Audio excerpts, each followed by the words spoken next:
Hello and welcome to current scan. मेरा नाम है सौरभ सिंह। इस लेक्चर में हम बात करने वाले हैं 2020 के क्लाइमेट एम्बिशन समिट के बारे में। ये समिट 12 ऑफ दिसंबर 2020 को वर्चुअली ऑर्गेनाइज की गई थी और इसमें हमारे honourable prime minister Narendra Modi ji ने भी पार्टिसिपेट किया था। बहुत से न्यूज़पेपर्स ने भी इसको कवर किया है, like the Indian Express, PM Modi, India will not only achieve Paris agreement targets but will exceed them. The Hindu ने भी इसको कवर किया है, India set to exceed climate targets. The Free Press Journal ने भी इसको कवर किया है और बताया कि 5 years of Paris agreement, PM Modi to address climate ambition summit today. तो उस लेक्चर को पूरी तरह से स्टार्ट करने से पहले हमको पेरिस एग्रीमेंट के बारे में मालूम होना चाहिए। पेरिस एग्रीमेंट होता क्या है, तो इसलिए मैं आपको पेरिस एग्रीमेंट का पहले एक ओवरव्यू दूंगा कि पेरिस एग्रीमेंट है क्या। पेरिस एग्रीमेंट एक लीगली बाइंडिंग इंटरनेशनल ट्रीटी है जो क्लाइमेट चेंज को लेकर बात करती है। ये ट्रीटी 12 ऑफ दिसंबर 2015 में अडॉप्ट की गई थी। अडॉप्ट करते टाइम 196 पार्टीज थी इसमें और ये फोर्स में आया है 4 ऑफ नवंबर 2016 को। इस ट्रीटी को साइन करने का जो मेन मोटिव गोल था वो था कि reduce mitigate green house gas emission.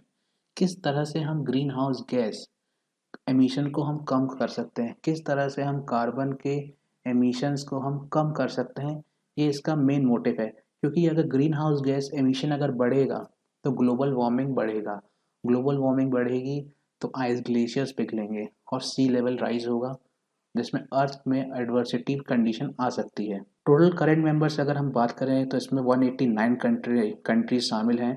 USA ने इससे पुल आउट कर लिया था 2017 में। और इस एग्रीमेंट की सबसे अच्छी बात यह है कि इस एग्रीमेंट में both developed and developing countries मिलकर काम करती हैं। इंडिया ने इस पेरिस एग्रीमेंट को रेक्टिफाई कर लिया था 2 अक्टूबर 2016 में with United Nation. Paris agreement world की first comprehensive climate agreement treaty है। इस एग्रीमेंट में बहुत ही डिटेल तरीका से क्लाइमेट चेंज के बारे में बात किया गया है कि किस तरह हम क्लाइमेट चेंज को हम रोक सकते हैं, किस तरह से हम कार्बन के एमिशंस को हम कम कर सकते हैं। इस एग्रीमेंट में हर एक एक पहलू के बारे में बात किया गया है। पेरिस एग्रीमेंट ट्रीटी जो है वो United nation framework convention on climate change के अंतर्गत आती है। हर कंट्री को एनडीसी इसमें प्रोवाइड करना होता है। अब हम बात करेंगे एनडीसी क्या होता है, जिसको हम नेशनली डिटरमाइंड कॉन्ट्रीब्यूशंस कहते हैं। एनडीसी में अगर हम सिंपली अगर इसको बहुत ही सिंपल लैंग्वेज अगर हम बात करें तो हर एक एक कंट्री को इसमें एक ग्लोबल टारगेट को अचीव करने के लिए किस तरह का वो कंट्रीब्यूशन कर सकती है, इस बारे में उसको बताना होता है। अब हम बात करते हैं गोल ऑफ दिस एग्रीमेंट कि इस एग्रीमेंट का मेन गोल क्या है। जो मोस्ट इम्पॉर्टेंट गोल है इस पूरे एग्रीमेंट का वो ये है कि हम ग्लोबल वार्मिंग के टेम्परेचर को 2 डिग्री सेल्सियस से बढ़ने ना दें। हमको जो भी ग्लोबल वार्मिंग का टेम्परेचर है उसको 2 डिग्री सेल्सियस से कम रखना है और प्रेफर करना है कि 1.5 डिग्री सेल्सियस से भी कम रहे, 1.5 डिग्री सेल्सियस से भी आगे ना बढ़े। ये हमारा एम्बिशन है इस पूरे एग्रीमेंट का। सेकेंड इम्पॉर्टेंट गोल ये है कि हमें ऐसे मैकेनिज्म को डेवलप करना है जो हेल्प करे और सपोर्ट करे कंट्रीज को क्लाइमेट चेंज के इम्पैक्ट से। फॉर एग्जांपल मालदीव्स, मालदीव्स में अगर हम देखें ग्लोबल वार्मिंग बढ़ने की वजह से मालदीव्स में सी लेवल बहुत बढ़ गया, सी लेवल राइज हो गया। क्यों? क्योंकि अगर ग्लोबल वार्मिंग बढ़ेगा, टेम्परेचर बढ़ेगा तो आइस ग्लेशियर्स पिघलेंगे और अल्टीमेटली उसका रिजल्ट क्या होगा, rise in sea level. Maldives इससे ज़्यादा बहुत ज़्यादा अफेक्टेड है। जो फोर्थ गोल ये है इसका कि डेवलप कंट्रीज़ को हेल्प करना होगा डेवलपिंग कंट्रीज़ की by providing them financial and technological support. Financially आपको डेवलपिंग कंट्रीज़ को फाइनेंशियली हेल्प करनी होगी और टेक्नोलॉजिकल सपोर्ट भी देना हो चाहिए। क्यों टेक्नोलॉजिकल सपोर्ट? कि डेवलपिंग कंट्रीज़ को टेक्नोलॉजिकल सपोर्ट देने से फ़ायदा ये होगा कि कार्बन एमिशंस को वो किस तरह से कम करेंगे, इसमें वो बहुत ज़्यादा हेल्पफुल होगा। फॉर एग्जांपल अगर हम बात करें जो अभी बहुत रिसेंट न्यूज़ में अगर हम एक छोटा सा एग्जांपल लेते हैं वो है ई व्हीकल की। ई व्हीकल में क्या है, कार अगर हम नॉर्मल व्हीकल देखें तो उसमें हम फ्यूल जब डालते हैं तो उसके द्वारा जो एमिशंस होते हैं वो एमिशन बहुत ज़्यादा कार्बन जनरेट करते हैं, वो अल्टीमेटली ग्लोबल वार्मिंग को बढ़ाने में बहुत ज़्यादा कारगर साबित होता है। लेकिन अगर उसके बदले हम ई व्हीकल ले आए चार्जिंग केबल के थ्रू, तो उसमें क्या होगा, जो कार्बन का एमिशन है वो 0% हो जाएगा, और कहीं ना कहीं हम इसको कार्बन एमिशंस को ख़त्म करेंगे और ग्लोबल वार्मिंग को भी कम करने में हेल्पफुल रखेगा। नाउ हम बात करते हैं क्लाइमेट एम्बिशन समिट 2020 की। ये समिट 12 दिसंबर 2020 को वर्चुअली होस्ट किया गया था।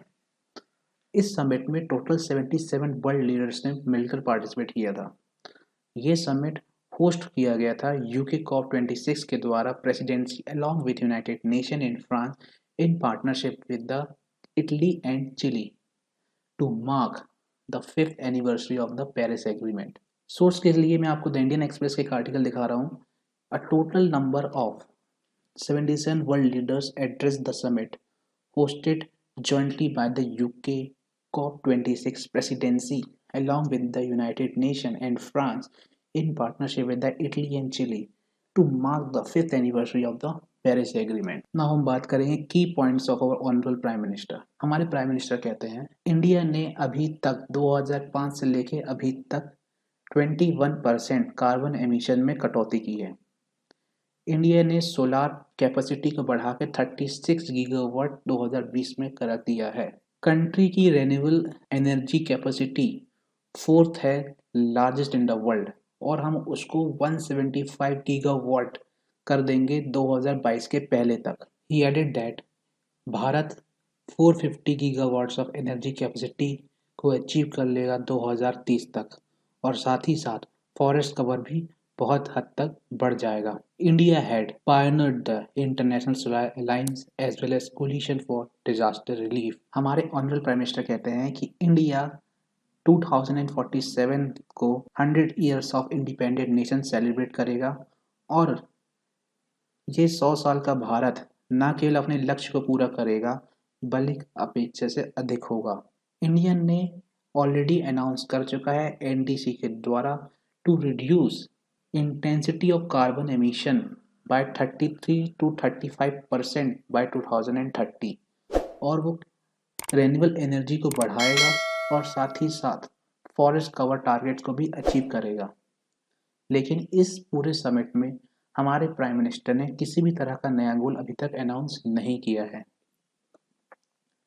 थैंक्स फॉर वॉचिंग, और अगर आपको मेरा वीडियो अच्छा लगा हो तो प्लीज़ लाइक करें, शेयर करें, सब्सक्राइब करें।